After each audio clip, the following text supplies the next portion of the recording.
Hi, and welcome to the Say Report. I'm your host, Devon Decker, and I'm enjoying a rolled chicken taco. Sejohn? I already finished my rolled chicken tacos, so I can't be enjoying them on air.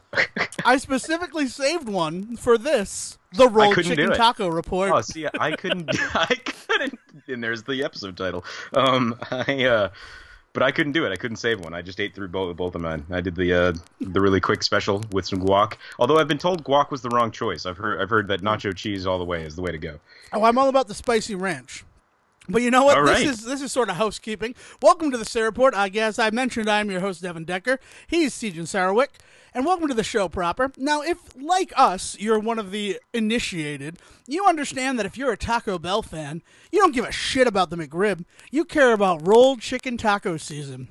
And it comes rolling into town just in time to give you a reason to leave your house on Thanksgiving when politics come up.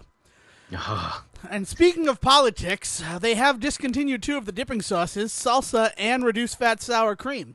So now you only have the choices of spicy ranch, nacho cheese, and the far superior guac. Me, I like to take the spicy ranch and the nacho cheese, dip them together, and enjoy. Sejohn? Oh, I was low-fat sour cream all the way. I'm a little perturbed. I think this is all Trump's doing. So let's talk about politics for a little bit. Wow, you weren't kidding. Going cold, huh? I almost choked on my rolled chicken taco. Oh, man. Every time we say it, take a drink. Unless you're driving, in which case 2 drinks. Anywho, welcome to the Say Report. Don't drink and drive. And we shouldn't have to say that in 2017. But what if you're driving and recording? Should I not be doing that? No, that's completely fine. That's 3 drinks, though. Again, don't drink and drive. Don't emulate any of the behavior heard on the Say Report. All right, back to it. Now, I don't know what we're going to talk about, except I do know what we're going to talk about because last night I saw a movie, and my first reaction after seeing that movie was asking Sejohn if he saw that movie. And rather than tell me yes or no, he was very fucking cagey about it. Now, I give you the right to be cagey, but when you're cagey, I know that you saw the fucking movie. Here's the thing, Devin. I saw a comic book movie this weekend, and it kind of changed my life. Oh, no. Devin, I saw Thor this weekend. I had a choice of which comic book movie I was going to go to, and I chose, and I feel like I might have chose wisely. Chosen? Choosed. I chooseth wisely. I am a card-carrying member of the group of people who agrees that the best Marvel movies are the Thor trilogy. I don't know if I'll go that far. No, I'm just saying. I have a card. I mean, I made it myself, but it says, Devon Decker, I believe the Thor movies are the best that Marvel has ever done. That's what it says. I'm a card-carrying member of this group that I might be the only member of. But that being said, you made a fucking mistake, friend. You made a fucking mistake. Because Justice League was fucking excellent. And there's no other way to put it. Here's the thing. Without getting too deep into, man, we're just going into minefields, but without getting too deep into things, I've been having some weird feelings about the movies lately. Let's just put it that way. Oh, wow, what a perfect thing to go for. I love this. Yeah, it's been a weird time, right? I mean, like, a lot of the things that we talk about right now are being taken to task, as they should be. I am in no way saying that. But, man, it does make it hard right now to be a fan of, well, pretty much anything, right? Like, it is hard to get out there and get behind anybody in this fight because everybody seems to be doing just terrible things right now. Anyway, so the opportunity came up for me to finally get out to the movies, and I decided, all right, I haven't been out to the movies in a long time. As you all know on this show, I have constantly been talking about all the movies I would like to see and have not been seeing really any of them. So I was like, I got to get out there and I got to see something. I need to see something this week. And the one to see would have been Justice League. I'm just saying. The opportunity arose for me to go to 2 movies on Tuesday night. And I had it there in front of me. And Justice League was not one of those movies. And I had the moment where I thought, oh, or I save my money and I go to Justice League because it's opening up this week and I have to see Justice League, right? And then I immediately had the thought, no, you don't. So it may turn out that Justice League is going to be a fun film, fantastic film, and something that we should talk about. But for this moment, for this weekend, considering the state of the world and the state of my presence on this show, I feel like I made the right choice in going to see Thor Ragnarok on Tuesday. What was the other movie you saw? Please tell me it was Daddy's Home 2. Oh no, you know the other movie I saw because I did nothing but tweet about it the entire time I was watching it. I went to go see the new Pokemon movie, I Choose You. That's what I saw. I saw I Choose You followed by, and that is the name of that movie, by the way. It is Pokemon the movie, I Choose You. So, oh my god, and that is definitely something we should talk about, but I don't want to get away from Justice League yet. I cannot wait to. Wait, you saw Pokemon followed by Thor? Yes, I did. That was the right fucking order, friend. I immediately walked out of Pokemon and was just like, that was amazing. Now let me just sit back and actually enjoy a movie instead of talking about it for 2 hours. And, oh my god. Yeah, that was a good night. All in all, a good night. So I had a choice of where my money was going to go this week, and I made the decision, and I stand by it. Well, you know what? And here's the thing. All right, so let's turn back the clock. If I could turn back time. Roll back the rock. Turn back the clock to the dawn of time and sing this song with me. I really thought you were going to pick up on my We're Back reference. Hey, man, I'm all for it. Does John Goodman actually sing that in the movie, or is that somebody else? Oh, it has to be John Goodman. That's when we found out he could sing, and that's why he's in Blues Brothers 2000. I would love don't put that evil on to make a map of all the connecting timelines that we uncover on the Say Report. That being said, I am going to turn back the clock. I hate myself because now all I want to do is sing the We're Back song. To just a few before I saw Justice League. You know what I did this weekend, Sejohn? Are you aware of what I was doing this weekend while you were not seeing Justice League? I believe that you were sitting at a convention all weekend. I was at PAX Unplugged in Philadelphia. And as this is not a board game show, and I frequently appear on a board game show, real big kudos to Zach, right? The greatest trick the devil ever played was making me a recurring member on his podcast. Unbeknownst to me, people at that convention knew me as Devon from Board with Friends. Probably, I also had a shirt on that said Board with Friends. but I didn't have my name written, and I never did a Devon Decker bomb the entire convention. Nice. I bet everybody there appreciates that. Yeah, right. It was the first whether year. or not they know. It was the first year. We're gonna hold back a little bit more for year 2. But so I was at a convention, Sejohn, sitting and playing games, and this is the little plug for that. I will be appearing on Board with Friends November episode to have a conversation about our time at PAX Unplugged. But still, Sejohn, that was a joke for anybody listening. I found the time when I drove back from Philadelphia yesterday, got back 2 hours later than I anticipated. I still was able to get to the movie theater in time for a 6 o'clock Justice League. Only for the mensch of a ticket girl to tell me, Devon, that's 3D. You don't see movies in 3D. What the fuck are you doing? And I'm like, oh, I guess 6:30 then. I guess I rushed here and alienated all of my friends and relatives for no reason. Not no reason. Oh, man, it was to see Justice League. And here's some stuff about Justice League, just like to build a picture for you. Before Justice League, I saw the trailer for Rampage, and I am fucking on board. Come at me, Internet. I want to see Rampage so fucking bad. And do you want to know why, Sejohn? There's 2 words, and that's the reason why. What do you think those 2 words are? I'm sorry, I'm using the cough button. While Sejohn hacks himself over there, you at home take out a piece of paper and write down what you think the 2 words are that have gotten me excited about Rampage. I'll pause. Dwayne The Rock Johnson? That's 2 words? That's Dwayne 4.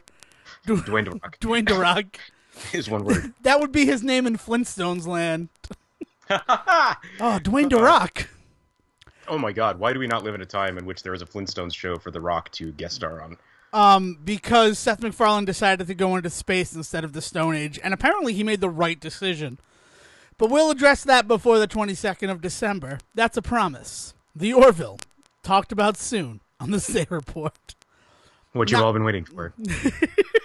Actually, I don't know. People have said to me that they want me to watch it, so kind of.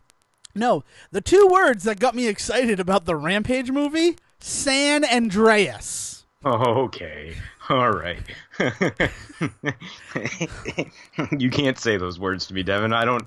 This is a language I don't understand. Oh, I'm sorry. It's Spanish. It means Saint Andreas.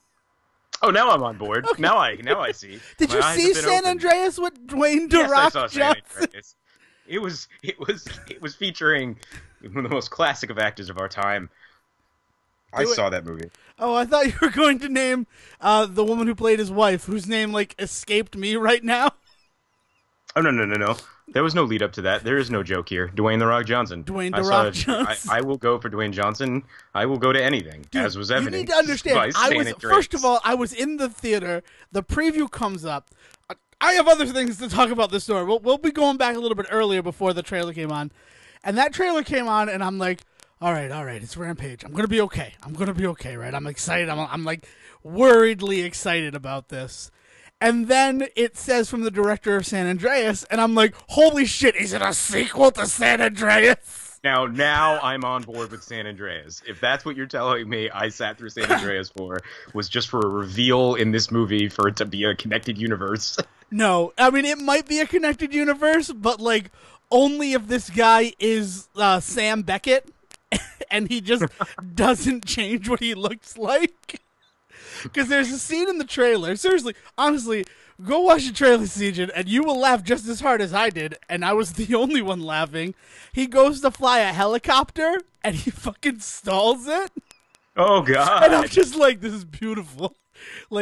Clearly not a sequel to San Andreas, because he fucking flew a helicopter like he was dancing. He did a Viennese waltz and got a 10 from Len. Flying a helicopter in San Andreas. So here's what I have to say about Rampage, or ask about Rampage. Does it seem to have a sense of humor to it? It seems like it does from what you just said. Well, that's why. When I saw San Andreas, I'm like, oh, there's a movie that didn't take itself seriously. This movie's gonna be fucking awesome.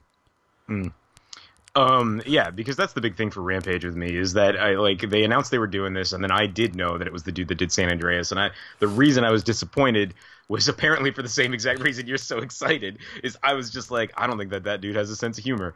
And Rampage is not a series that an IP, it's not even a series. It's not an IP that you can work with and not have a stupid sense of humor. Oh my God. I kind of wish that this movie was claymation or something like that, like something ridiculous. I kind of wish that The Rock was George.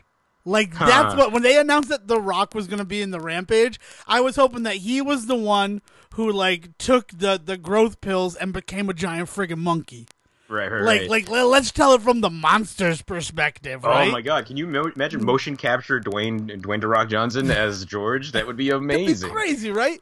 But only if you get Andy Serkis in there to do be basically Ralph. everybody He has else. to be No, Ralph. to just be yes, Ralph mainly, but no, but I want him also to play Ralph. I Oh, want that Andy Serkis voice coming through as the character of Ralph. Because that'd just be great. That'd be great if he were the werewolf. Now I'm super excited to see this movie, and it has nothing to do with anything that we have talked about. That is the most important thing to know, listeners. But the whole trailer, right? They only show George and Ralph. They only show a big monkey and a big wolf. And the big wolf is just a big wolf. It's basically, I guess, the Blob is sort of, it's like Attack of the 50-Foot Woman. Mm-hmm. Or that stuff. Stuff falls from the sky that is genetic mutation, and it makes them grow to absurd sizes. And it's in Chicago, which I love watching Chicago get destroyed. No offense, Chicago. It's just, it is the most visually, satisfying city to watch get destroyed. Does that make sense? Wear that title with pride, Chicago. No, we just love seeing you get that shit kicked out of you. Dude, you know what it is? It's that it's so varied and different. Because they have the big waterway in the center, so you have a lot of options when you shoot in Chicago, a disaster film. New York, every fucking street looks the same. You're not getting a lot of variety in New York. Well, and there's a very specific part of New York that people think of when you say New York City, despite the fact that there's, all the boroughs, all they ever think of is Times Square, right? Exactly. So, like, when you destroy New York, you are showing me Times Square. It's like if you want to shoot something in Rio, you're required by law to show the Jesus statue every 20 minutes. Exactly. That's true. You'll get the tax incentives, but we got to see the Redeemer. But Chicago is, yeah, I kind of see what you're talking about. Chicago is just recognizable enough where you're like, oh my god, that city I care about, but not so recognizable that they could basically shoot all sorts of different landscapes and visions, and they can do whatever they want visually. The one that really did it for me, like the one where I'm like, oh, Chicago is my favorite city to watch just crumble, was Dark of the Moon, the third Transformers movie. Dark of the Moon, okay. I thought you were about to say Dark Knight Rises, and I was going to be like, yeah, for me too, man. Except Dark Knight Rises was shot in Pittsburgh. Some of it was shot in Chicago. I'm pretty sure it was all shot in Pittsburgh. Maybe I'm thinking of Dark Knight. Dark Knight had stuff shot in Chicago, but they moved the production to Pittsburgh. And that was a great one too, but like that's also because I go to Pittsburgh like yearly, so like it was fun to see that city get destroyed instead of the other ones. But there are 3 cities that no matter where you live in America, you have some knowledge of, and it is New York City, it is Los Angeles, and it's Chicago. Right. Like that's it. Right. So if they're gonna set a disaster movie in this country, they're going to set it in one of those 3 locations. And Chicago is the best one for that. It's terrible for like 20-somethings finding themselves. I'm still not forgiving MTV for Underemployed. I never will. Never fucking forget. Underemployed was a goddamn like wasted opportunity of a television show, and they canceled I Just Want My Pants Back for it. You know what people don't love for an hour, Sejohn? Fucking 20-something unemployment drama. Yeah. You give me 22 minutes of that, I'll be on board every week. An hour? I'm like, when is it over? They got to get that hour-long drama, though. That's what they were aiming for, Like, they were going for that CW. Yeah. I own every episode of Underemployed. I've only ever watched the first one, which I wrote an 11-page manifesto on. Like, this is why I don't do television reviews. Because I wrote an 11-page review on Underemployed's first episode. The Bible of Devon. But this one's the Book of Underemployed. The Book of Underemployed. Episode 1. Oh, God. Oh, man. So you saw Justice League No. All right, so... But yes.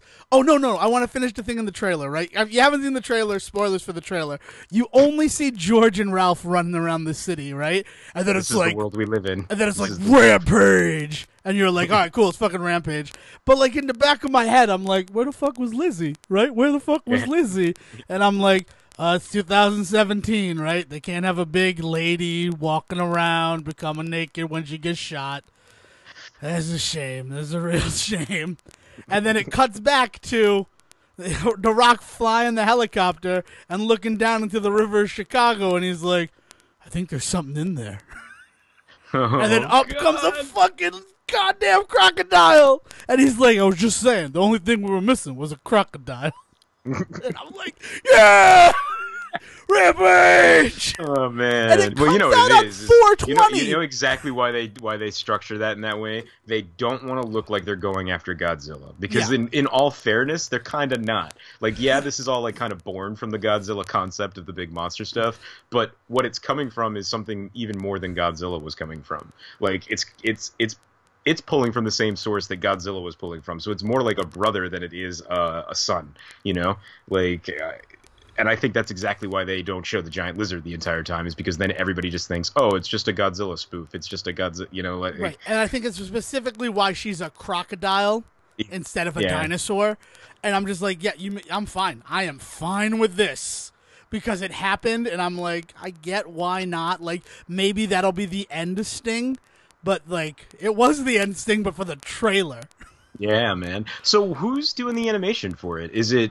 Like anybody we know? Like, is it Sony Pictures Animation doing it, or is it? It's or is live action.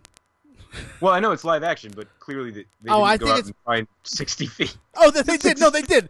This is how they told us that we're genetically modifying giant animals. Specifically for the Rampage film. We didn't want to do it, but Dwayne Johnson signed on, so we had to. We just had to do this. And then, like, Kevin Hart wasn't available, so we needed something. We needed something bigger than Dwayne The Rock. And this is all we had. Oh, God. No, I don't. I was... I mean, honestly, it's probably Paramount or Warner Brothers because it played before Justice League. Not that really means anything, but it's not. That is not what I cared about. What I cared about is all weekend my fucking social media was blowing up with people like upset that Rampage was going to be a movie, and I'm like, oh, I just played through World Tour a week ago, right? Talk about serendipitous. No, I'm all for a Rampage movie. It's about time that we see something stupid like that. Just like I said, it's got to be stupid. That's the key, you know. And the unfortunate thing is that stupid doesn't sell as well as it should. But which is why you don't like the movie San Andreas.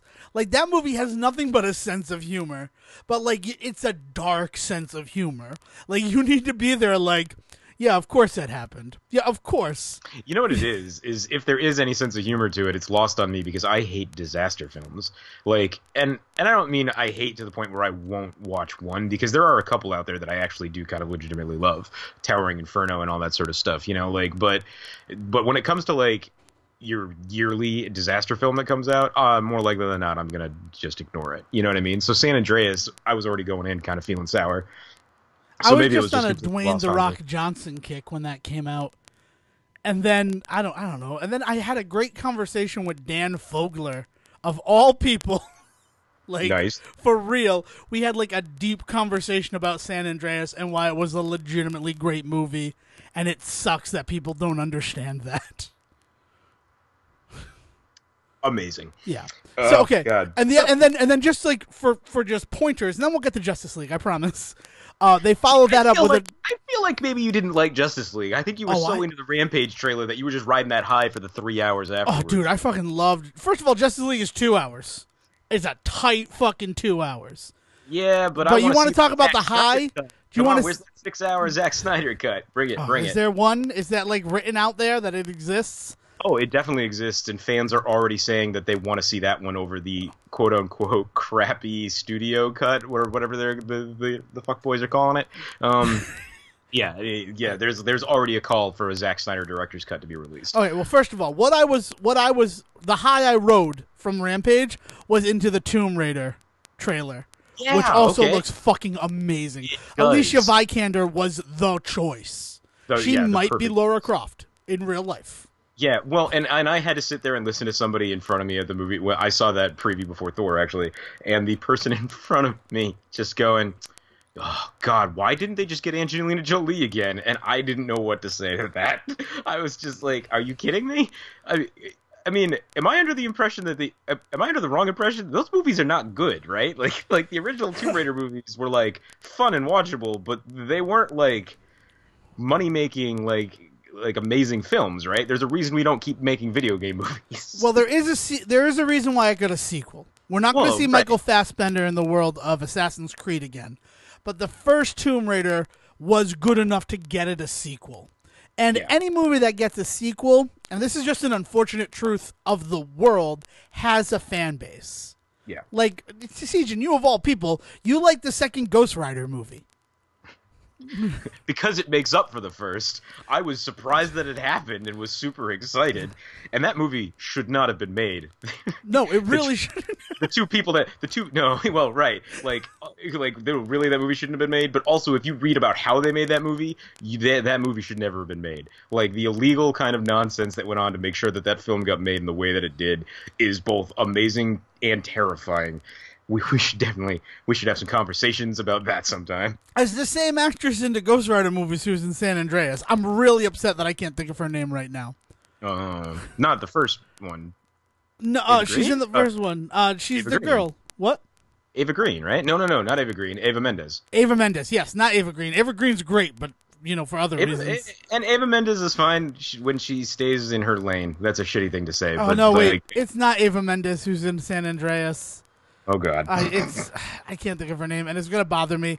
Maybe I'll go on a rant about stuff. All right, here's the thing, though, Sejohn. I really did like Justice League, and I really want to talk about Justice League, but you didn't see it. Like, I'm so mad that you didn't see Stop talking Justice about League. Rampage. Oh, no. Here's the thing. Okay, so we could totally talk about Justice League, because I know a lot of what's going on with Justice League, and the stuff I don't know, I don't care if it's spoiled for me in any way. Like, Justice League is going to be one of those movies that I'm going to see, and we've talked about this before.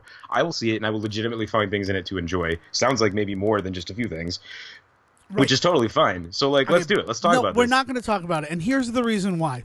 Yeah. I don't want to color your opinion of this film at all. And I will gladly, not only will I gladly, I look forward to seeing this film again. Because like I told you, I alienated friends and relatives to be like, I'm going to see this movie right now. I will unpack my bag later. You are home. I'm seeing this movie. Does anybody want to come? No, we're tired. Okay, well, I'm going to go see Justice League. Because I want to talk about it with my buddy Sejohn tomorrow on my podcast. You know that I've been looking forward to it all day. I like, what a fucking twist, right? M. Night Shyamalan must be in charge of this week's episode, because like when you were so fucking cagey about Justice League, I'm like, oh, we're gonna have a good conversation because you probably hated it. Oh man, and that's the reason why I don't want to influence you at all. Because even me saying that I fucking loved it. I fucking loved Justice League. That right there, like, already has painted you an outline, right? So you know where you're supposed to be coloring. But I want to give you a blank sheet of paper. I don't want to give you even an idea of the 8 colors that come along with the coloring book. And so allow me to now turn back the clock here and say a few things that I think I've actually said before on this very show, but I shall point out that, like, out of all of the nonsense that DC has done over the years, this is one of those movies that I was actually looking forward to, and still am, because there's a lot of things going for it. I mean, first and foremost, the only thing I really liked from Batman versus Superman was Affleck as Batman, and he is now the focus of this one. I mean, Gal Gadot, we've done our thing with that. Apparently, it's Gal Gadot. Okay, I'm fine with that. I mean, like, I've heard it pronounced Gadot on TV when she's being spoken to. So, like, it has to be Gadot, but I don't understand why. And that's the thing, I'd like to have that explained to me. Yeah. But but Gal Gadot is fantastic as Wonder Woman, and the fact that you get to see her not only back in the same year, but, like, you know what I mean? Like just playing the same role is amazing, right? So that is going for it. The fact that there was a dead Superman going into this was also a really big get for me. I don't know if I talked about this on this show or somewhere else, but I definitely have a rant out there somewhere on the internet talking about how much I can't stand Superman stories, not by any fault of Superman, but there's so little that anybody's been able to do with Superman that is interesting to me because of definitely here. It may actually be our second very special episode where you mention the fact that Superman is just not an interesting character to you. And so, like, the idea that we were going into a world in which Superman once existed, but now, by all accounts, is dead, you know, and then we didn't, the thing that I will not be able to forgive them for just yet is they took away my Enchanted moment. I was definitely ready to place a bet with you about whether or not Superman showed up in this movie, because for a long time, he wasn't in any of the marketing, and all of the stories and everything that they were releasing had nothing to do with Superman. But then they went and they put that preview out last week that was all focused on Lois Lane and her dreaming of Superman. So there he shows up within 2 seconds of that preview. And I was like, well... well, they didn't bring him back for just that! I was just like, oh, all right, well, fuck that thing then, didn't you? Well, here's the thing. They didn't take away just your enchanted moment. They took away my enchanted moment, too. Because I was 100% in the same boat as you.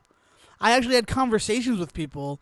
and so this has to be someone who's familiar with my whole thing. Like, I don't want him back. I don't want Superman in Justice League. I've done that same rant. Apparently not here, because you would make a bet against me. I mean, I would have taken your money, Sejohn, because obviously Superman's coming back, right? I live in the real world. I don't get to live in the fantasy world where like movies happen that are like good storytelling. I mean, we do. We'll get to Thor Ragnarok. My superpower is realism. But here's the thing. I'm not. That makes this dynamic duo work. All right. I mean, I can be fantastic and I can understand it, but at the end of the day, I do know how the pieces are probably going to land. Do you know what's ironic about that? This is fantastic writing, whoever's writing this story right now, because it also is amazing because of how it juxtaposes our personalities. Despite the fact that I'm just like grumpy and cynical, I still hope for the best, and you're just bubbly and happy because you know the world's gonna end someday. Yep. Dude, it's also apparently we're Batman and the Joker, right? It's a fucking joke. Oh my god, I want that alternate Earth. I want that, where they're just actually friends doing a podcast together. Sejohn, we live it. We live it every week. This episode has gone so off the rails, I don't give a fucking shit about it. I'm gonna just say that 3 times fast and hope Beetlejuice shows up. No, you're right, though. You're not wrong about the fact that you are a grumpy, cynical bastard who hopes it gets better. And I'm like, I'm gonna enjoy my time. Until this all goes up in flames. All right, so I'm not going to say anything about Justice League. Okay. When you watch it, let me know, and I will go see it again, and we will have a proper Justice League conversation. Last thing before we transition to another topic, not Thor Ragnarok. I got to Justice League at 6:00 because I was there trying to see a 6:00 movie. So I walk into the theater at 6:00. There's one other person in there, but they're sitting real close to the screen. I still don't get that. I'm gonna be honest with you. I sit in my seat, the same seat I sat in for Batman v Superman, the same seat I sat in for Man of Steel, the same seat I sat in for Wonder Woman. Suicide Squad I saw at a different theater. And I'm there, and I'm ready. And let me tell you something, Sejohn. I would rather see a comic book movie on opening night when it is packed to the fucking gills than the Sunday afterwards when the Patriots are playing in New England. Yeah, man. I actually, weirdly enough, had the same revelation when I saw Thor a week late. The fact that I saw Thor as late as I did, and really not even that late for a film, it was a disappointing audience. But no, it's not that it was a disappointing audience. It's the fact that I'm sitting there, I have my feet up on the chair in front of me, and a family of 3 comes in, and they sit down. The mom sits in the seat, a row in front of me, to the right of my feet. And she says hello to me. Like, no, this is not opening night. It's not cool that you're sitting directly in front of me, right? And then the daughter who was sitting I thought you were going to be upset that there was nobody there with you. It sounds like you had a fun little family right by your side. God. Come on, enjoy the film with the family, Devon. The daughter sat between mom and dad, goes, so I read about this one on the internet, and... Oh, God. And I'm just like... And her father goes, no! And she's like, well, I'm just going to tell you what people were saying about how it's like, no, I don't know anything about this movie. Don't ruin this for me. And I'm like, Father of the fucking year right there. Father of the fucking year right there. You know, I had a conversation once. Not really Father of the fucking year. Because Father of the fucking year teaches his daughter not to even say that stuff. But he's on the ballot. He's on the ballot, definitely. I'm recalling a conversation I once had with my father when we were on our way to Disney World, and I was a huge nerd when it came to not just Disney, but all like amusement parks and like how like they worked behind the scenes and like how rides worked and all that sort of stuff. And if you remember, Disney used to have that show that they would go behind the scenes of all the different rides at Disney World, and they would like show you how they all worked. And I remember specifically the big one that they did a really cool behind the scenes on was the Alien Encounter one. Yeah, super cool. Yeah. That's now so like I remember that. And I remember my dad having a conversation with me because after spending 2 days in Disney World, he's like, I don't want to know how it works. I want to experience the magic. And it's like, oh, okay. It didn't occur to me that me walking around talking about how all of the magic was just this, like, dude with his hand on the lever. My dad was just like, I'm sick of this. Wow, I totally understand why we did technical theater together now. Yeah, man. Origins of Siege. Hashtag. Anybody that knows my family cannot be that surprised that that's more what I was into. I was like, oh yeah, look at that dude that just appeared on stage. You know how they do that? It's actually the way that this lever works and the way that this paddle works. And it's just like, oh my god, no. I just want to imagine that the dude just magically appeared because it's freaking Disney, kid. That's funny. That's funny. Your dad, whatever year that was, Dad of the Year nominee. He's on the ballot that year. He's definitely on the ballot. I mean, he didn't win. See, I had a really kind of unfortunate audience experience with Thor because I didn't have anybody around me. I actually I was on my own because I had already gone to see Pokemon, and for some reason nobody else wanted to come see that beautiful movie with me, and I don't know why. But anyway, If I were so I there, went into Thor. I would have. Oh, I know. A true friend, man. The It love is didn't play coming out. anywhere near me. Like, that's the other crazy thing. That is a little weird, but the theaters around me tend to really get into the anime stuff. They've played all sorts of really cool one-offs this year. The last year was there was an Evangelion event that they did. This year they've been doing the whole Miyazaki thing, but I'm sure you got the Miyazaki thing, right? Or Studio Ghibli, not even just Miyazaki. Yeah, like those ones have they have a big display of that in the lobby, but a few years ago when the Full Metal Alchemist Brotherhood movie came out. I think it was Brotherhood, not just the original series. They did a whole night event for that too. And they do this really awesome thing where what they do is they do 3 nights for the movie. The first night it'll be subtitled, the second night it'll be dubbed, and then the third night it'll just be just as is. So you can just straight up just go see it in Japanese, no like it's awesome. Yeah. So I went on the dubbed night to go see Pokemon. But they were definitely going to be playing the Japanese version the next night. that's awesome. Yeah, That's freaking cool. I don't even care. Yeah, so I went into Thor though, and like I'm by myself, and I sat up in the back, and by the time I got there, there was already like a good number of people there, not full, but not the worst. But man, stone silent the entire film, just silent, and I'm like, how are you guys not laughing at every other line? How are you not into this? Like when moments like there's so many moments that I was like whooping in my seat.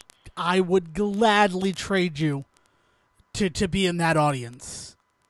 Because at least I could get lost in the movie and enjoy myself at the very least. The reason, like the number one reason I want to see Thor Ragnarok again is so I can fucking hear what they say. Because everything in that movie was not the funniest fucking thing you've ever heard. And that is why I will never go to a 7 o'clock show for a comic book movie ever again. It's 10 o'clocks only. Because the 10 o'clock crowd understands that when something is funny, we can laugh, but then there's also a movie happening. Have we ever talked about the 10 o'clock at night crowd? My brother and I went to go see Austin Powers Gold member. No, but I'd we love went to to. 10 o'clock at night. It was the best audience I've ever seen a movie with. Ever. Everybody there knew exactly what they were going there for, and it was a full packed house. There was not a single person in that auditorium that night that didn't understand what was happening and like were fully on board. Were you in Seekonk or Warwick? Seekonk. Oh, okay. They would have been at that time when that movie came out. It totally would have been Seekonk. We were in Warwick, and same exact thing. Gold member was such a cool fucking experience. For like a movie that I'm not saying that movie even deserved that kind of audience, but man, that experience was just so perfect. Dude, we got together at 9 a.m, watched Spy, the International Man of Mystery, watched Spy Who Shagged Me, and then played Donkey Kong 64 until 7 o'clock when we headed out to the movie theater, and then just waited until we could get in. Oh man, and it was like that was a crazy. That's a thing that was a cultural landmark in our lives. Was the third Austin Power more so than the second one was? The third one was nuts. I mean, remember he got Tom Cruise involved and Danny DeVito and John Travolta. A lot of Scientologists, if you really think about it. But but no, he got people just to show up, and then Beyonce just freaking owns that movie. There's so many good moments. Beyonce, I think, is the weakest part of that film. I'm not going to lie to you. She might be the weakest part of that film, but for what she's supposed to represent in that universe, she is friggin' spot on. The get of this actress that probably shouldn't be there. You know what I mean? Because you think back to those styles of movies in the 70s, in Flint and all that kind of stuff that they're making fun of. You eventually do get to that one down the line, or James Bond. You eventually get to that one where you're just you have no idea what you're doing, but somebody said James Bond and you signed up. And that's exactly who she's supposed to be representing. So the fact that she doesn't know what's going on actually kind of works. Jesus. Oh man. Okay. Yeah. So no, I would gladly trade you for Thor Ragnarok, a quiet crowd, because I'd love to hear it. But all right, so let's talk about Thor Ragnarok, because I've actually been waiting for this Oracle Day, where we get to have a conversation about Thor Ragnarok.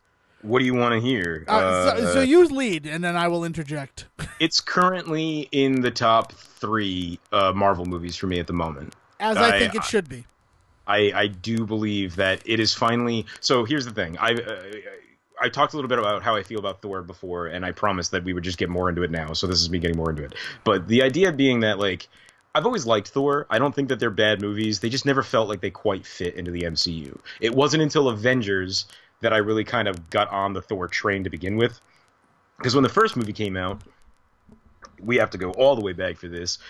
When the first movie came out, and still a little bit to this day, I have had issues with Kenneth Branagh. I just am not a big Kenneth Branagh fan. And solely the reason for that is Frankenstein. Kenneth Branagh's Frankenstein is a travesty of a film. I love movies. I love all movies. I do not love Frankenstein. There's just so much in that movie I couldn't stand. And at the time when I watched it, one of the things that really rubbed me the wrong way, and I don't know if I've grown up enough to get past this or not, but I could not stand the fact that he cast himself as Victor Frankenstein in that movie. Like, it just upset me that he had the gall to not only make that movie and make it so pompous the entire time, but then he had the gall to also put himself in the starring role of that film. Propped up Robert De Niro, because De Niro is the one that plays the creature in his version, right? Mm-hmm. Like, he That's props correct. up, he props up De Niro as that role, but then like never gives him nearly enough screen time, because De Niro actually in that role is like weird in a way that I wanted more of. He is weird in a way that I was just sick of 20 minutes into a three-hour movie. So, like, Kenneth Branagh, not liking Kenneth Branagh. They go to make Thor, and they're like, we really want to make it a Shakespearean-style film. We really wanted to stand out from the likes of Iron Man and Hulk. Yeah, totally makes sense. So we got Kenneth Branagh. God damn it! I was like, no. Who would you prefer, Mel Gibson, Ethan Hawke? The other people who've done Hamlet. That's what I have. Oh my god, I would have loved an Ethan Hawke Thor. Are you kidding me? It would have all been done with a handheld camera and like at a fucking blockbuster. Yeah, Mjolnir would just be like a fucking movie. Oh god, I would love it. It could happen some year down the line. I would totally, completely be behind Ethan Hawke directing Thor and starring in as Thor. Like, completely separate from the MCU. I want to see that, Ethan Hawke. I know you're listening. Yeah, Ethan, come on, do it. I really liked that movie that I get the Before trilogy. You and Nice. Richard Linklater could totally do it. Just like make it happen. God, a Richard Linklater MCU movie would be insane. Can you imagine if they let Richard Linklater do like an Avengers film? Yeah, but that would Just require everybody Richard talking Linklater over to each like other, trust like- people. I like that we were just talking over each other as we talked about Richard Linklater. Yeah, But it'd yeah, be great. so I went into Thor just with a bad taste in my mouth to begin with, right? And then saw it, and I was like, all right, Thor might be the movie where I started to kind of come around and question my things with Kenneth Branagh. Because since then, I've grown to appreciate what he does, if not necessarily him or all of his work. You know what I mean? Like, there's been some things. So, and Thor might be the moment that kind of did that for me. So, Thor was good enough to make me kind of like dim my hatred for Kenneth Branagh. So there was always that, right? And so Chris Hemsworth also just an amazing addition to the MCU. Everybody involved in those movies. Also, really good moments with Coulson, and Coulson is my favorite character in the whole thing, but I latch on to those characters all the time. I mean, Gordon's my favorite in the DC universe, and I love Lance in the Arrowverse and all that sort of stuff. I always latch on to that, like, that human surrounded by gods type story. And so, like, really good moments with Coulson. I mean, Loki, I think I mentioned that, like, Loki was for a long time the best, like, Marvel Cinematic Universe character. Everybody loved Loki and brought a lot of attention and a lot of money and a lot of, like, fans to the MCU that we might not have gotten if it wasn't for him in that role. Like, Tom Hiddleston in that role is a revelation. And, like, If I could just divert you for a second, who has dethroned Loki in your eyes? Because I still think that he is the most engaging and dynamic character of the universe. I think they've done a really good job of bringing Cap around to a really deeper character. And the thing is, in the first movie, he wasn't ever meant to be that deep because of the kind of movie that they were making, the American propaganda film that they were making. The point was he never got much deeper than just his American values, right? But then you see Winter Soldier, and it just goes totally off course there. And then the way that they address how he's like questioning himself both in that movie and in Civil War and in Age of Ultron, like all of the stuff that comes up. But the second you get to Winter Soldier, Cap becomes a much more interesting character and a much better version of him than I ever expected them to be willing to do in that universe. But that being said, I think Loki definitely still is the one that brings in the most fans, brings in the most, you know what I mean? Like he's got the Tom Hiddleston thing going for him. Like you can't beat like the Tumblr presence that dude has, you know, like all that sort of stuff, right? Like Loki. Like I was saying, like he became kind of a tentpole for a while because Robert Downey Jr. was a really good one to get everything propped up and started. But then like it couldn't just depend on him, and everybody was kind of waiting to see who the next one was going to be. And then you have Hiddleston come in as Loki, and that's it. Like he ends up being such a strong like savior that it takes 3 or 4 movies after him where you really start to get people back on board for like, oh, we actually like some of these villains again, you know. I mean, to this day, every villain gets compared to Loki. Every single villain gets compared to him. And he's not even a villain anymore. I mean... Right. I mean, that's the reason why I think it is. And he's not the reason that I love the Thor movies. But he's a big part of it. But I mean, even as someone who loves the Thor movies for Thor, like, because he's always been my guy. He's always been my guy in the Marvel Universe.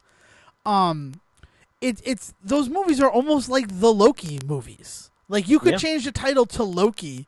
and you'd be completely fine every time. Yeah. Well, and so to the point of like characters coming around, you know, like Loki gets his story really, really quickly, actually. I mean, you get the introduction of him in Thor, the like apex of him at his worst in Avengers, and then instantly in Thor: The Dark World, he's started to come around. So like as an interesting character with an arc, you get that in just 3 films. And it's taken Thor 5. But now he's finally gotten to a point for me where I think, oh my God, I didn't like looking at him in Ragnarok and looking at him in the first Thor movie, completely different person. Not that I feel like it's changed so much. I don't believe they were the same person overall, but like seeing the way that Thor has grown up over 5 movies has been awesome. But it took Loki only 3. Right, and it's because villains get more they get more care. Like that's the reason. That's the unfortunate reason why. Not many of them in the Marvel universe. Well, that's what I was gonna say. I mean, that's the unfortunate thing that every fucking villain dies in movies. And I think that if we're really going to look at why Marvel has succeeded in being Marvel for the last 10 years over DC, it is the fact that even Spider-Man, why Spider-Man had to be rebooted 3 times, right? Before it felt like something good, is the fact that they wrote for the villain, they didn't write for the hero. Mm-hmm. It was always about who is Spider-Man going to be going up against, right? And the best stuff of the Sam Raimi movies. Talk about the thing that started what would be the modern superhero age, right? Batman '89 happens, and Michael Keaton, he was that guy from fucking Mr. Mom, right? Right. People were furious that he was going to be Batman, right? But Jack Nicholson's going to be the Joker. I don't give a shit about Michael Keaton. I'm going to see it for fucking the Joker. Mm-hmm. And then they do that again when they cast Danny DeVito and Michelle Pfeiffer in Batman Returns. Right. No one. I bet if you ask people who's in Batman Forever, the 4th name you hear is Val Kilmer. Yeah, man. Because I always have to sit back and think. No, George Clooney wasn't in yet. Who was Batman at that time? And yeah. So he's actually the 5th name for me, because I would totally say Tommy Lee Jones and Jim Carrey, Chris O'Donnell and George Clooney. No, Val Kilmer. I thought you were going to say Nicole Kidman, and I'm like, you're a fucking liar. Did you remember that Nicole Kidman was in Batman Forever? Send us a tweet at the Say Report. It just flips away. It's like looking into an eclipse. Think about those. Those movies were totally sold on the villains, right? Yeah. But that's why the villains at the end always needed to be taken care of. Right. Because people would want them to come back. So Marvel, they focused on the heroes, right? Just look at fucking Iron Man, right? Which starts the whole thing. Iron Man is the most engaging freaking character in Iron Man. Mm-hmm. Obadiah Stane is he's awful. And he's a fucking Bridges. But he's awful. He has proven himself to possibly be the worst villain. If if that title is not taken by Mickey Rourke Right. as Whiplash in the second Iron Exactly. Man. Like, they're just, like, they're blank friggin' slates. The reason why Thunderbolt Ross is the thing that, like, has prevailed from the Incredible Hulk is because he's the best character from that movie.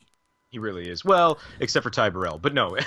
Well, yeah, but first of all, Ty Burrell being in the Incredible Hulk blows my mind every time. Every time I'm watching that movie, I'm like, Phil, what the fuck are you doing here? Well, you know what he's doing there, right? Yeah, he's getting his foot in the goddamn door.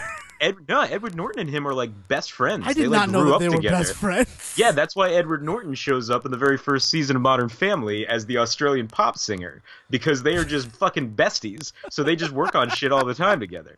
Yeah, him and Edward Norton are like fucking best buds. Yeah, that's why he's in that movie. Suddenly makes that's amazing. When you watch Incredible Hulk, like, just remember that the second best actor in that movie, Ty Burrell, is only there as a favor to Edward Norton, who is not one of the best actors in that movie. Edward Norton is not actually one of the best actors in the fucking Hulk movie. And I love that movie too, but it's just like, gosh, I don't know. But like, there's a reason why Thunderbolt Ross came back. Yeah, because he's so good in that movie. Even Emil, I can't think of his last name, because they changed it for the movie. The Abomination. Tim Roth. He's even really good too. Yes. Like, Tim Roth is phenomenal in that film. and that is why I like 100% believe that like they have the Abomination on ice, and if they bring the Abomination back in this world, it'll still be Tim Roth. Because there's no reason for it not to be. Yeah, man. And they've mentioned that they have Blonsky. That they have Blonsky on ice up at a North Pole facility. So, like, that's so cool to me. And I would love it if he comes back in fucking Infinity War, I'm all over it. That would make my friggin' day. Right, even if it's just a tag scene, like an opening, just like, who do they need to fight in the big opening fight? Like, if it's just him for just that moment, that would be amazing, you know? Even with the redesign that I know that people hated, that kind of made him look sort of like Bi-Beast and a bunch of other problems that people had with it. Well, and it's been long enough that they could redesign him even again, you know what I mean? But as long as, like, Roth is in there to play him in human form and do the motion capture for him like they did, like I think that... I get what you're saying. You're totally right. Like, even with the redesigns, he was still just amazing. Yeah. That's the thing. He was so good in it. Like, and that's the reason why, like, you can shuffle in Mark Ruffalo, and I don't not believe that he is the same character. As, like, it's not a different Bruce Banner. I believe that all that stuff still happened to him. Mm-hmm. But, like you said, like, there was growth to his character that made him the Bruce Banner that we meet in Avengers. Well, oh my god, and the Bruce Banner we eventually get in Ragnarok, which is this phenomenal, because he's, like, addled.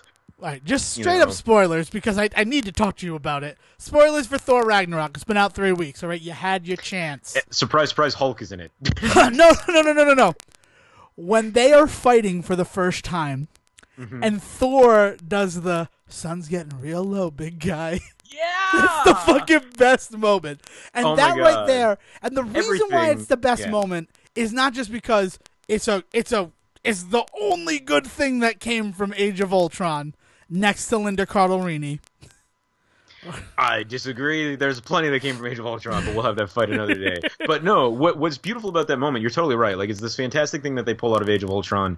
And what's beautiful about it for me is, again, going back to just the growth of Thor and the idea that he learned that he is smart enough to pick up on like that sort of stuff, and like he learned that as a tactic, and he cares enough about Bruce and the Hulk to try and end things that way, as opposed to just beating the crap out of him. Whereas if this was Thor 5 years ago, 6 years ago, been fighting. He would have just been kicking the crap out of him, right? Like the amount of character development that you get even from just that detail is just perfect. But the other great thing about it is that it still sums up the Thor that we met in the first movie, who would just be like, this is a tactic that I know works, I'm going to employ it, and not have any understanding of the emotion or like the attachment between him and Natasha that makes it work. And it's that perfect balance for Thor that I needed right now, where he is learning, but he has not yet learned it.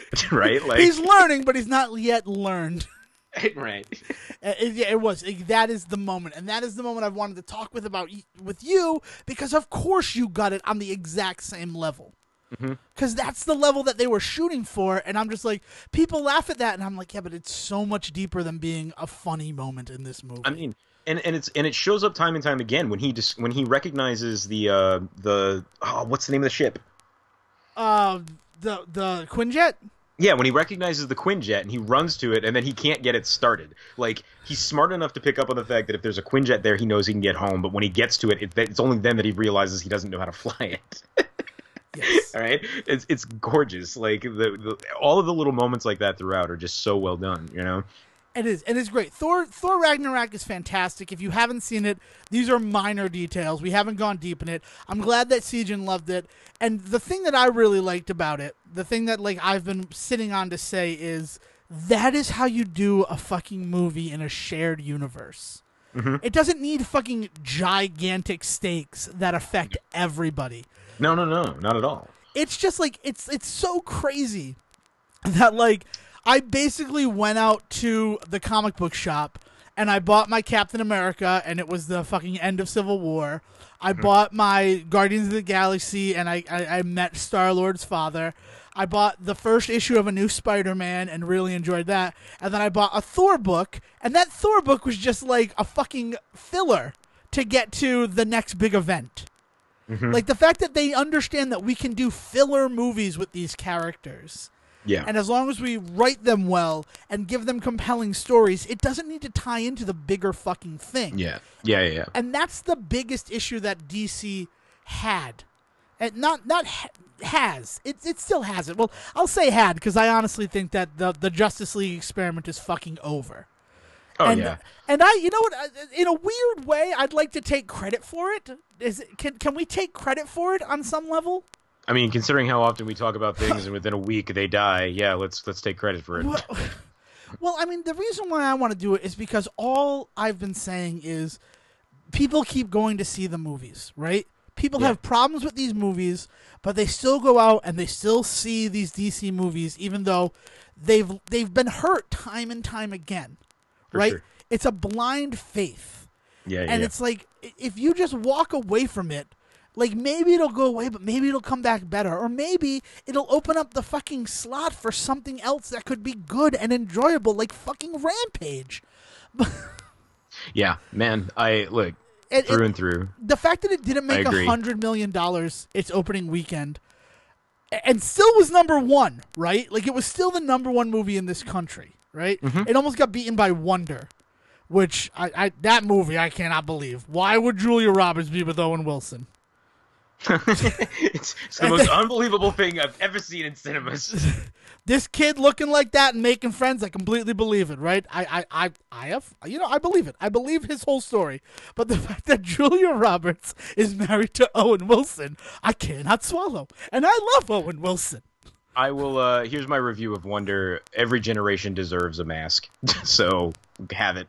Like, this generation definitely needed that movie, and Wonder is very well put together. Are you saying that there's a lot of Latin swing in Wonder? Not The Mask. I like when I have to play the dumb one. I honestly do like when I have to play the dumb one, but it was worth it. Here's what I wanted to say about Ragnarok before we get off of it. Sorry, I do apologize. No. I think what's really interesting about it, and it's really hard to just kind of just say that, people need to go and see it to know what I'm talking about, but basically the way that they reset the universe in that movie, essentially, and the way that they bring Thor into MCU proper, because tying back to what I was saying earlier, is it never quite felt like Thor fit into the MCU as much as those movies were very much Thor movies. This is the first one that I watched and I was like, all right, this feels like it is part of the same universe I've been watching all those other films in, right? Like, Thor showing up has always worked for me, but tenuously in some cases. This now has kind of solidified things so that when I see him in Infinity War, like, no doubt in my mind why he is there and how he connects to everything, you know?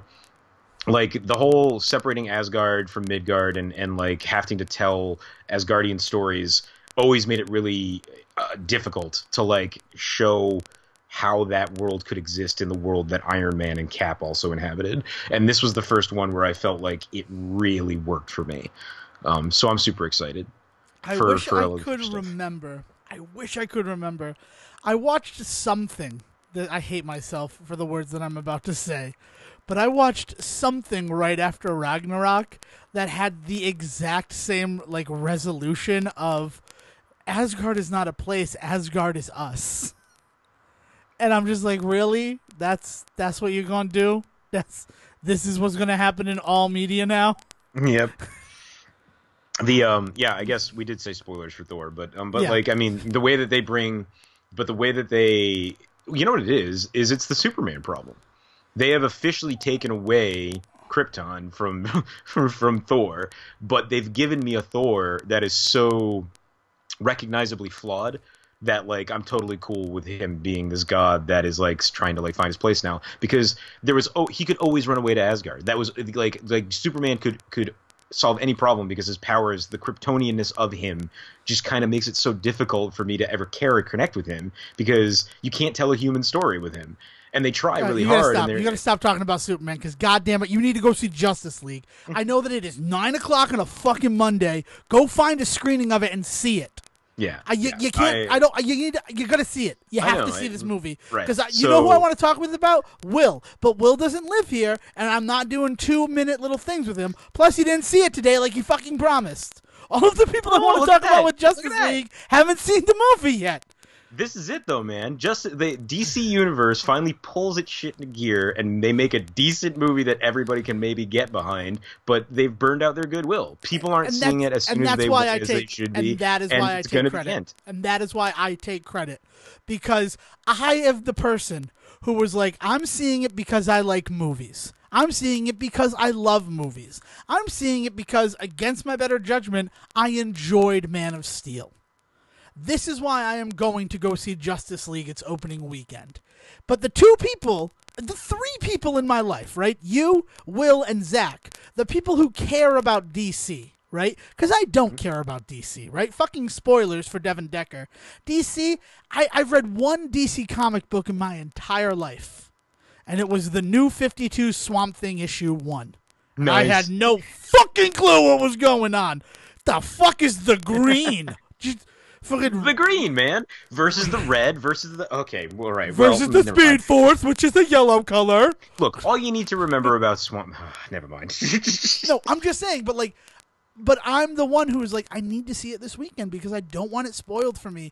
And this is the movie that, like, if I were behind it, everybody would have seen it. Like, I had a conversation with someone on Thursday, and I'm like, I'm bummed that I don't get to see it tonight. I hope it's everything you want it to be. And his response was, if Superman's not in it, I'm going to be pissed.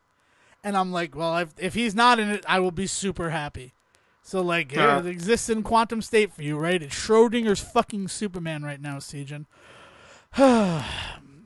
I'm sorry. Well, I lost. I'm gonna sit here and bask in my in your ignorance. But it's kind of great. Like, Will was like, I don't think I'm going to see Justice League, and then I'm like, all right, fucking binding contract. Go see it if you don't like it. I'll pay for your ticket. Like, that's how confident. That's Australian money, man. You got to be careful. He's not in Australia. He's still in England. He's still in England right now. Okay, you'll save a couple of pounds. I checked the conversion. Before I made that promise, I made sure I knew where he was. I'm aware. I'm always aware of where the pieces are going to land, Siege.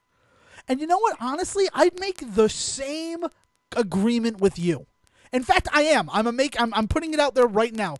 On the Say Report, this is dropping tomorrow. Sejohn, if you go, it's dropping in mere minutes after I stop recording it with you.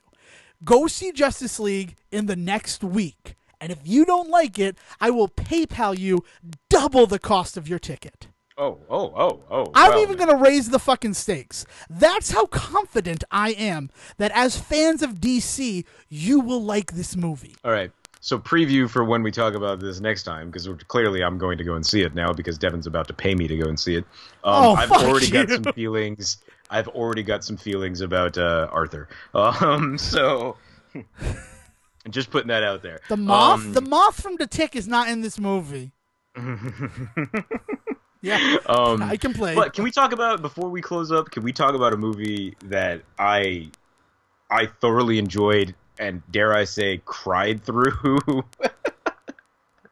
As long as I can also talk about Daddy's Home 2 super briefly. Oh, no. I want to hear your thoughts on Christmas movies all the time, so like we'll definitely talk about that. But I need to talk a little bit about, if not only to get people to go out and see or get a hold of Pokemon the movie, I Choose You. people. I can't do it. I can't do it. I was gonna say Sejohn. Yeah. Pikachu speaks English, and I'm not okay with it. No. Okay. So first, I don't of even all, care if it's a fucking alert, dream you've or done he's in the Black Lodge. For everybody, you have ruined this movie for everybody. I cannot believe you just did that on this show. I am all for saying spoiler alert first and then ruining the movie, but you didn't even put it out there, did you, Devon? How dare you? Oh my God. Okay, here's what happened when I went to go see this movie. Anybody that hasn't been on the internet looking at movies for the last 2 weeks probably has heard nothing about this. But if you've been looking at movies on the internet for the last 2 weeks, guess what you've heard nothing but people bitching about? Pikachu speaks at the end of this movie. But here's the thing. That's where the title comes from. No. Pikachu chose him. No, his look, God damn it. He speaks at the end of this movie. It is the cheapest shot in cinema history, and it works so well. That's what they do in this movie. This movie is everything that you think you remember loving about Pokemon, because that's where I came at it from.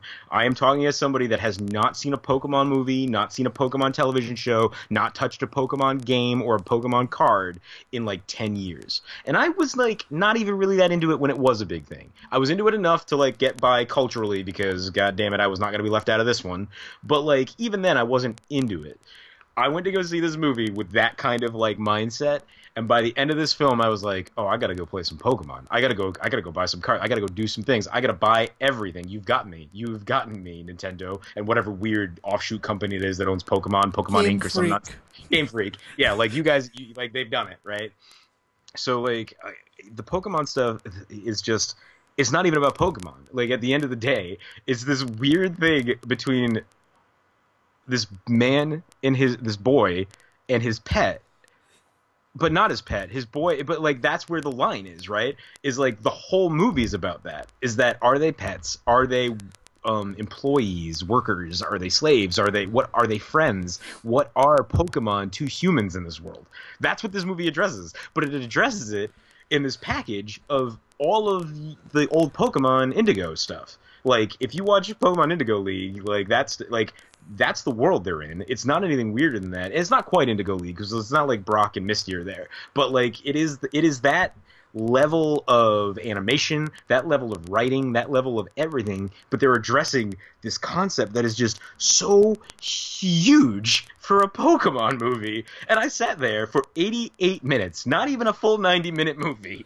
I sat there for an hour and 28 minutes, invested as fuck, tweeting all of you the entire time because I could not stop thinking about everything that was happening on screen. It was insane how into that movie I got. And within 10 minutes, they had me hooked. It's not even I was surprised 40 minutes in. Within 10 minutes, I was like, oh, I'm going to enjoy this movie. And I did. And the way that they go after the way that they go after that concept of just how do Pokemon fit into this this hierarchy of the world and the characters that you run into, and everything is just so obvious and on the nose, but it's okay.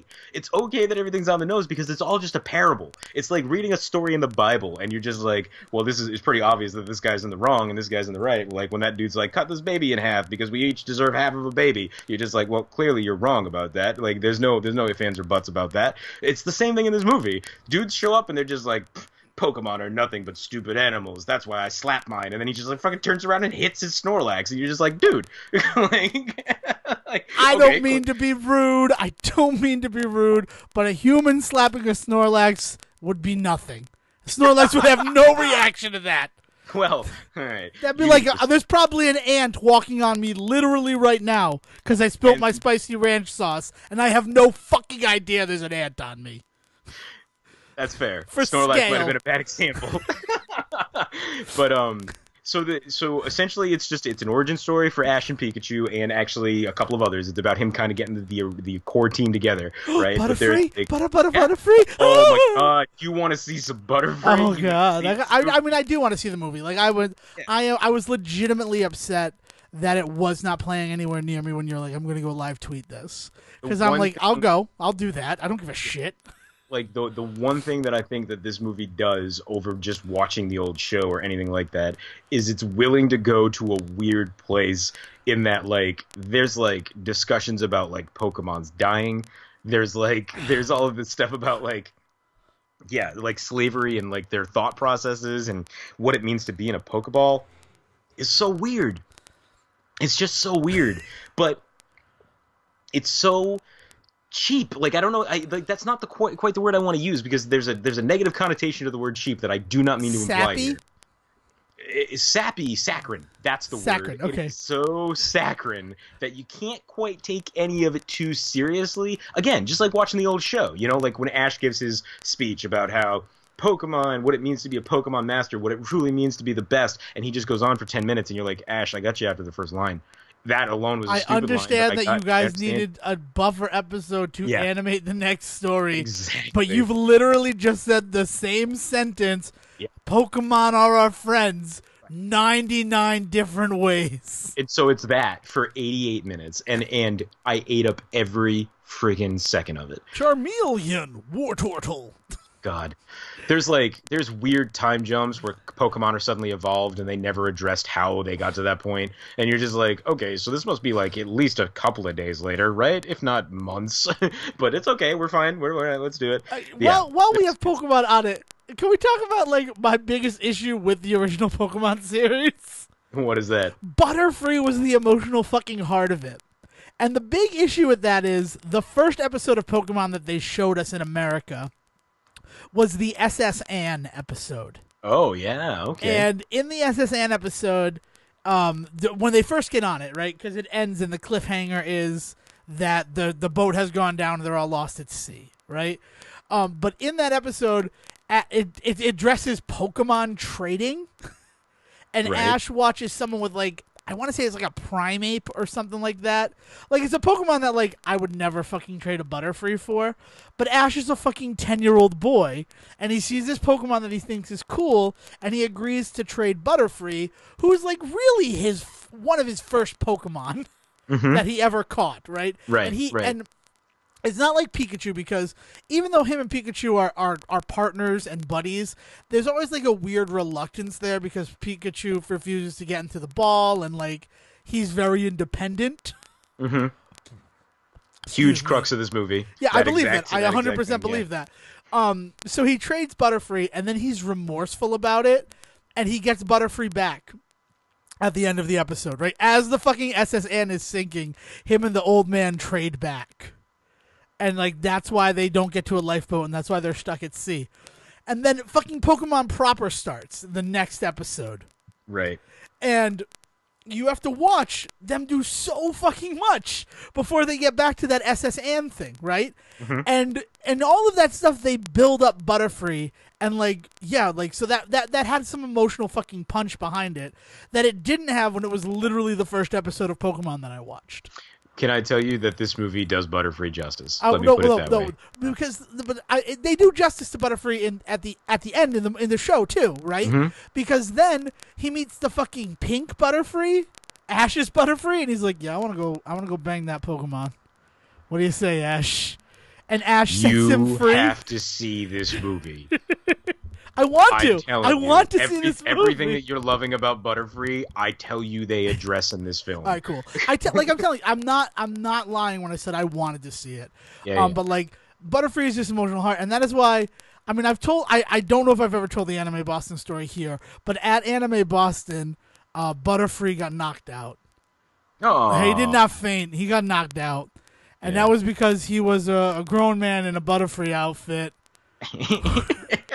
Was this Anime Boston? This Did was you just Anime go down to some Boston. back alley in fucking Commonwealth? So Like, no, don't do that, we're at Anime Boston. I was working Anime Boston, and they had a smoking area, right? Because it was April, it was still kind of cold, so there was like this enclosed smoking area. So me and this other member of the booth that I'm working at, we go down there, and he's smoking a cigarette, and I'm just hanging out talking with him, and there's like these fucking chuckleheads playing frisbee in the small smoking pavilion. And one of them throws the frisbee, and it lands between Lou's legs. And Butterfree, this guy dressed as Butterfree, comes walking over, and he goes down right between Lou's legs to pick up the frisbee. And Lou's smoking his cigarette, and we're like, we're just gonna let this happen, right? Like, this is just something that's gonna happen. I have to tell this story here because I can't tell it on Board with Friends. That's just the fucking truth. I'm down for that. But I need to get it out. I need to get it out. Exclusive on the Say Report. I like this. Well, Let's do it. I've told this story before, but I don't know if I've told it here. But so Butterfree comes over and he's basically kneeling down in Lewis's crotch to pick up this frisbee that is between his legs, and Lou takes a drag off his cigarette and he goes, "Hey, Butterfree, while you're down there." Oh my god! And Butterfree stands up and pushes him, which I was not a move I was aware Butterfree could learn. I must have been a TM. Shove. Yeah. And he shoves Lewis, and Lewis hits like the brick wall behind him pretty hard, right? So I threw a right cross and knocked Butterfree's ass out. This is a terrible story. I'm not laughing at you. I'm laughing with you. No, wait. I meant the other way around. You could do it both ways. No, you're laughing at it was like this. It was just so reactionary, right? Like, first of all, that guy, like, no excuse me, no nothing, just comes running over and like goes between another man's legs, right? Man makes pretty innocuous comment about that, right? I'm a little disappointed that all he's like, "Hey, Butterfree, while you're down there," it's not like he's like, "Hey, why don't you suck my cock?" Or he's like, "Hey, Butterfree, why don't you string shot?" I'm a dick. Butterfree initiated is what we're saying. Yes. Butterfree initiated the contact. And then Butterfree pushed him into a wall. And I just, and down went Butterfree. And then, one-hit feint. Oh, that's awesome. And that's just, all right, Devon. No. And the best part is, like, all of Butterfree's friends watch it happen. And I'm like, I mean, if you guys want to come at us, but, like, I just knocked out your Butterfree. You should have looked at them and you should have asked them for a gym badge. That's what you should have done. Where's my rainbow badge? We got the fuck out of there. Because there were no repercussions for that, but I feel like if I had waited just that 1 second to be like, "Where's my fucking Cascade badge?" There would have been an issue. We took like the back hallways of the convention center back to our booth, and we're like, "Motherfucker, I should have used Harden." We're gonna. Where was your poison powder? Maybe you could have slowed me down. Oh yeah, that was just a moment that like will forever live on in my memory when I think of Butterfree. So yes, I'd love some redemption for who was my favorite character in the anime. And your worst character in real life. Yes. Okay. Butterfree IRL is not anything to mess around with, man. All right. So, just because I need to share something about Daddy's Home 2.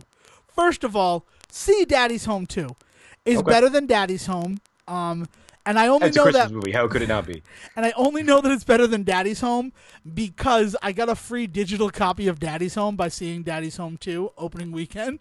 Nice. Which is great. These are the promotions that we need to have in the world. I'll be honest with you. Free movies for seeing movies in the theater, I fucking love. I love it. And I watched just a little bit of Daddy's Home while we were driving down to Philly for the convention, and that movie's real mean. Like, it's a real mean movie, the original Daddy's Home.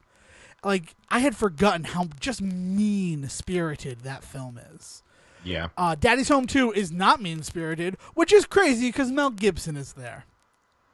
I'm just going to say that, right? Yeah. Like, you would expect that, like, it might be more mean-spirited, but it is legitimately a Christmas movie that, like, is all about the human condition and, like, good triumphs over bad and, like, naughty sucks and nice is good, and you'll catch more flies with love than with hatred. Like, these are all real themes that exist in Daddy's Home 2. Yeah. And I really enjoyed the film. Like, I'm not going to ruin it for you, but there's a moment in the middle of the movie that, like, I have thought of every single day since I saw that movie just because of how fucking funny it was. Awesome. Like, but the weirdest part about Daddy's Home 2, and I need to talk about it, like, I've been sitting on it until we recorded, and I need to talk about it. I just need to get it out there. We used to have Showcase Cinemas where I live. In Rhode Island, it's Showcase Cinemas. That's pretty much the only game in town, unless you go to Lincoln for Cinema World. Right. You go to Showcase Cinema. Now, in the pre-show, they had a thing. There's like all of the people from Daddy's Home 2 being like, "Hi, we're at a showcase cinema," but it looked like it was fucking green screened, right? Like they sat and said they were at every single one of these cinemas, and they're like telling you to buy gifts for the movie theater for the people that you love, right? It felt like I used to work at a radio station, right? And the amount of things that I have that's like, "Hi, I'm Adam Levine of Maroon 5, and you're listening to 91.5 WCVY." Right, exactly. "Hi, we're Lifehouse." And it's like... out here, we have Cinemarks. We used to have Cinemarks and Raves, but then Cinemark bought up Raves, so it's all just Cinemarks now. And they, too, have a Daddy's Home style cap at the top of all of their movies, but they didn't bother with the whole sitting in a movie theater bit. They're sitting on the set of the movie. And, like, I don't think it's actually at any point a set of the movie because it looks like it is a sitcom soundstage, and I know how they make movies, and they don't go that cheap. All right. But they're like, we're all on the set of our latest film, and you're just like, no, you're not. I'm so fucking happy that you just said that, because Sejohn, at the break into 3 of Daddy's Home 2, not even the break into 3, like the break into resolution of Daddy's Home 2, right? They're gonna go home, but there's a blizzard, right? Like there's always a fucking blizzard in these Christmas movies, right? The Deus Ex Machina of Christmas movies, yes. Like the weather comes in to stop people from doing something they're stupid. like, well, maybe we could get lunch, and they're like, it's Christmas Day. Who's open on Christmas Day? They literally go to a fucking showcase cinema outside of Boston. Like it's one that I've been to. And I gotta tell you, sitting in a showcase cinema, watching Will Ferrell and Mark Wahlberg walk into a showcase cinema, that's a level of meta I was never prepared for. There you go, man. I'm still uncomfortable when I think about it to this day. Not as uncomfortable as the downsizing trailer makes me.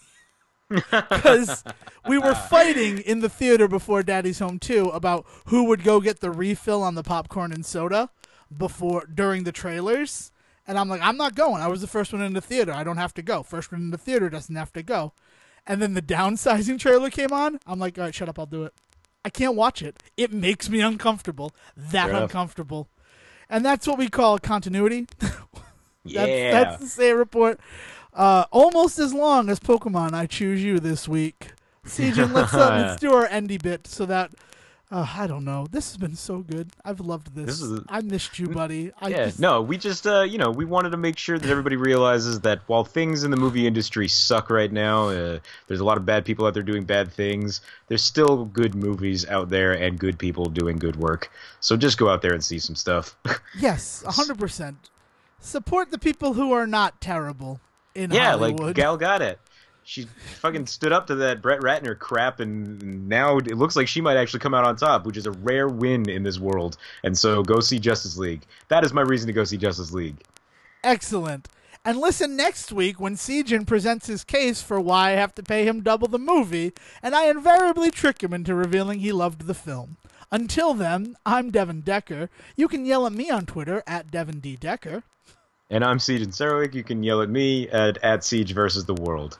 William, it's been long overdue. Thank you for listening to the Say Report with your host Devon Decker and Sejohn Sarwick. Please follow the guys on Twitter and Facebook by searching for The Say Report, and you can always subscribe on your podcast channel so this is delivered straight to you and you can enjoy it every week. With apologies to your mother, we'll see you next time.